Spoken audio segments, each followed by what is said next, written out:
Hey all, and welcome to this week's episode of the Mike Muldoon podcast. Thanks for tuning in. Thanks for being with me. Hope you're doing well. Hope everything's going well. It's the Easter holiday here. So got the kids home. They got 2 weeks off, and we didn't do anything because we have a lot of things going on in the Muldoon family. I talk about on my podcast often how I don't come to you from a point of like, hey, everything's great in my life. I've done it all. And let me tell you how to get there. I didn't start that podcast. I started this podcast on a journey.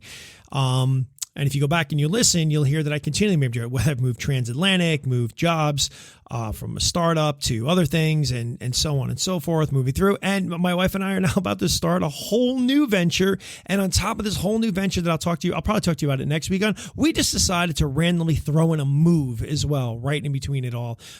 Same area, same thing, just we needed a little bit more space. But anyway, we're going to talk more about that next week. But man, the world is crazy right now. And I can just see people, I could see it in their faces. I could see it in their eyes. They're just filled with a world of uncertainty in their own private universe, right? And I want to talk today about, how we stay grounded in a world of uncertainty, especially when times feel so heavy right now, right? Economic uncertainty, political tensions, war, tariffs, AI reshaping industries. I mean, it can feel like too much for some. It can feel overbearing. I mean, everywhere we turn, there's another reason to worry. So I want to talk about how we deal with this today. How do we stay grounded when the world feels like it's spinning faster and faster out of our control?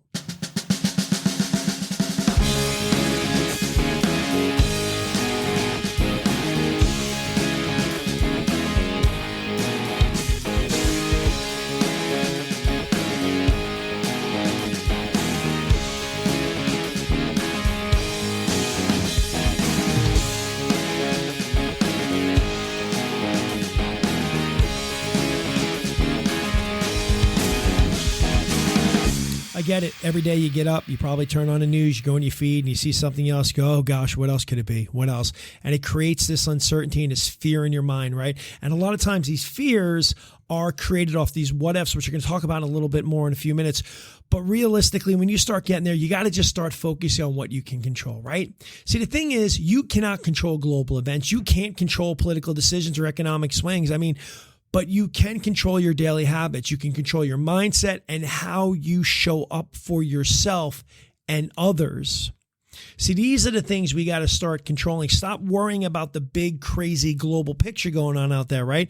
Focus on your small wins. Focus on maybe just building routines for yourself that strengthen you, getting more sleep, eating well, moving your body, connecting with people you love. These are all the things that you can focus on that you actually have control of. And now, the other thing is, and I touched on it just a moment ago, is, it's great to stay informed, right? It's great to kind of keep up with current events and all that. But nowadays, it can be overwhelming. And if the news is really stressing you out, you got to set boundaries. I know you probably don't want to roll under a rock or hide out in a cave somewhere because you want to kind of be in the know, but you got to set boundaries with this stuff. Maybe check your updates once or maybe twice a day instead of maybe constantly scrolling through it.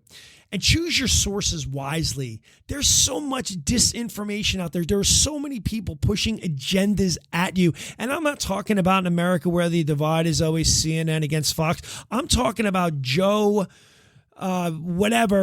just pushing stuff out of his basement, just pushing an agenda, and it comes across your feed because it's a hot take to, get a lot of people to, press on that, right? Get your eyes on it, get you fired into something that really, it's not real. It's not true. It's not happening, but it has this incredible effect on your emotions. So if you have to look at your news sources, you have to do anything, really just try to, be more selective, do the research, right?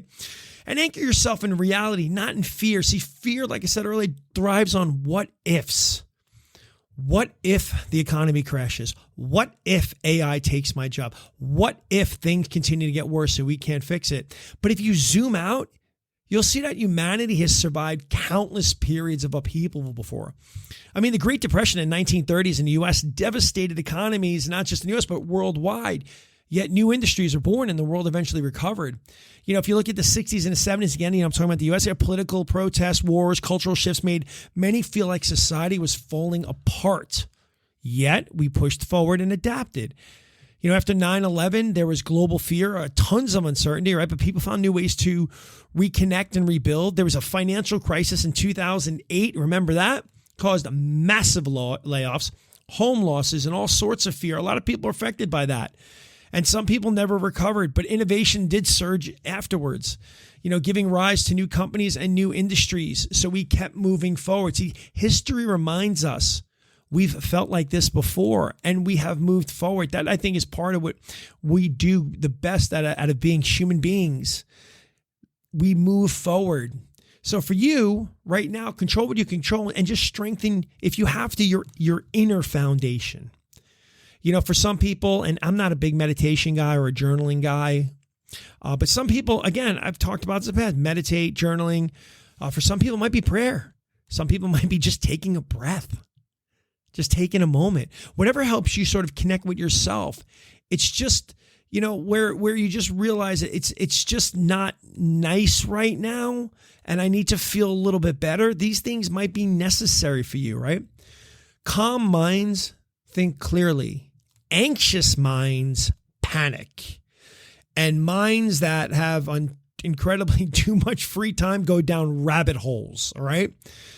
Give yourself the gift of a few minutes every day if you have to. So still be, you can still check in with yourself and not so much about what's going on in your feed or everybody else, and stay connected.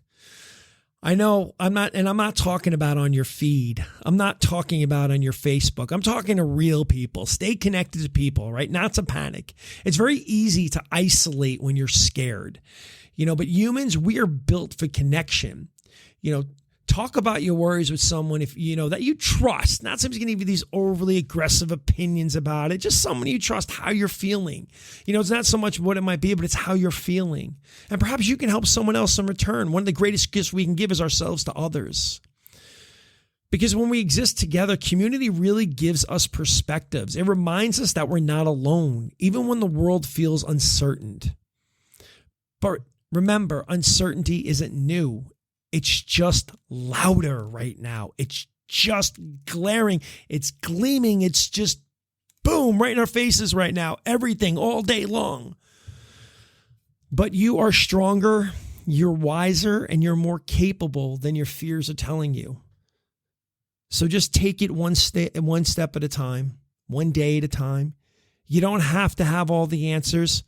You just got to keep showing up. And really, you want to keep showing up for yourself, all right?